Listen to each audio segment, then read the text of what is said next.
বহিরাগত প্রবেশ নিষেধ রাখতে হবে, ভোট গণনা সুষ্ঠুভাবে হতে হবে এবং ভোটের দিনই ফলাফল ঘোষণা করতে হবে। এই দাবিগুলো আমরা দিয়েছি। আর এই দাবির বাইরে যে দাবিটা দিয়েছি সেটা আপনাদের বললাম যে প্রশাসনকে এটা নিশ্চিত করতে হবে শিক্ষার্থীদের কাছে যে যথাসময়ে নির্বাচনটা হবে। রাকসু পেছানোর জন্য যারা অপরাজনীতি করতেছে, এই অপরাজনীতিটা গত ৩৫ বছর ধরেই করা হচ্ছিল এবং আপনারা জানেন সর্বশেষ ১৯৯০ সালে যখন নির্বাচনটা হয়েছে তারপরে নির্বাচনের কথা হয়েছিল অনেকবার।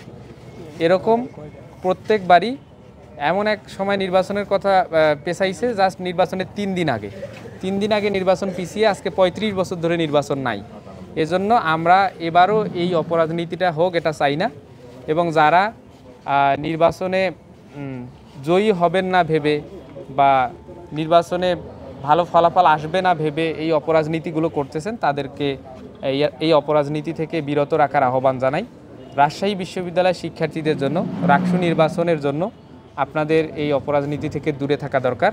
আমরা সম্মিলিত শিক্ষার্থী জোটের পক্ষ থেকে বলতে চাই সঠিক সময়ে যেন নির্বাচন অনুষ্ঠিত হয় এবং সুষ্ঠুভাবে হয়।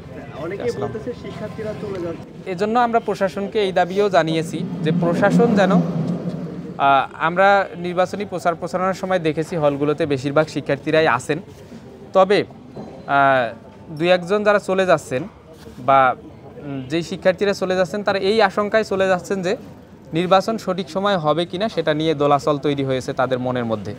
তো প্রশাসন যদি এটা স্পষ্ট করে যে নির্বাচন ২৫ তারিখেই হবে, প্রশাসন আজকে আমাদের কাছেও স্পষ্ট করেছে এবং গতকালকেও তারা নাকি এটা বলেছে যে নির্বাচন ২৫ তারিখেই হবে। এজন্য শিক্ষার্থীদের আমরা প্রশাসনও জানাচ্ছে এবং আমরাও শিক্ষার্থীদের প্রতি আহ্বান জানাচ্ছি, যেহেতু সঠিক সময় নির্বাচনের ব্যাপারে প্রশাসন স্টেটমেন্ট দিয়ে দিয়েছে, এজন্য নির্বাচনের ব্যাপারে আপনাদের নিরাশ হওয়ার দরকার নাই। আমরা সবাই মিলে রাকসু নির্বাচন সঠিক সময়ে বাস্তবায়ন করতে সচেষ্ট ভূমিকা পালন করব ইনশাআল্লাহ।